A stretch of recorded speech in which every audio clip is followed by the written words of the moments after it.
Hey cuties, welcome to another chaotic day of my life. तो कुछ दिन इतने ज़्यादा नॉर्मल होते हैं ना कि उनमें बताने जैसा कुछ भी नहीं होता, बट पता नहीं क्यों मुझे वही दिन रिकॉर्ड करना सबसे ज़्यादा पसंद होता है। तो आज सुबह रेडी हुई, ब्रेकफास्ट किया और टाइम से क्लास पहुंच गई और जाते ही फिर अपनी पढ़ाई शुरू कर दी, क्योंकि अटेंडेंस तो पूरी हो गई है पर सिलेबस पूरा कभी नहीं।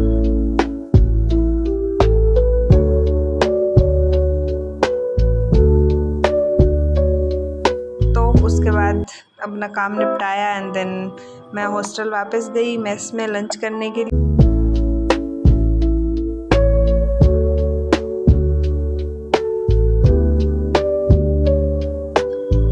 लंच के बाद कुछ क्लासेस अटेंड करी, थोड़ी बहुत पढ़ाई करी।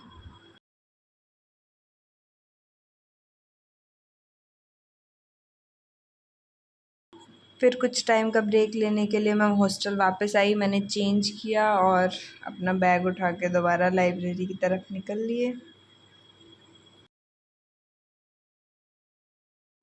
एक बात बताओ गाइस कमेंट में कि ये डिफ़ेक्ट सिर्फ मुझ में ही है या आप सबके साथ भी ये प्रॉब्लम है कि आप नोट्स बनाए बिना पढ़ नहीं पाते हो, और जब तक अपने नोट्स पास में ना हो तब तक एग्ज़ाम के लिए तैयारी तो छोड़ो, कुछ भी याद नहीं रहता है। लिटरली मैं बहुत सारी चीज़ें पढ़ने की कोशिश करती हूँ पर मुझे कुछ भी याद नहीं रहता जब मुझसे पूछा जाता है। पर अगर मैं वही चीज़ें लिख लेती हूँ तो एक्चुअल में और बाद में पेज पलटती हूँ तो मुझे याद आता है कि हाँ, मैंने शायद ये चीज़ें पढ़ी थी कहीं कहीं। तो ये सिर्फ मेरे साथ होता है या आप लोगों के साथ भी ऐसा है, या आप सीधा बुक से पढ़ के याद रख लेते हो? तो आज के लिए इतना काफ़ी था। Thank you. Stay tuned for the next vlog.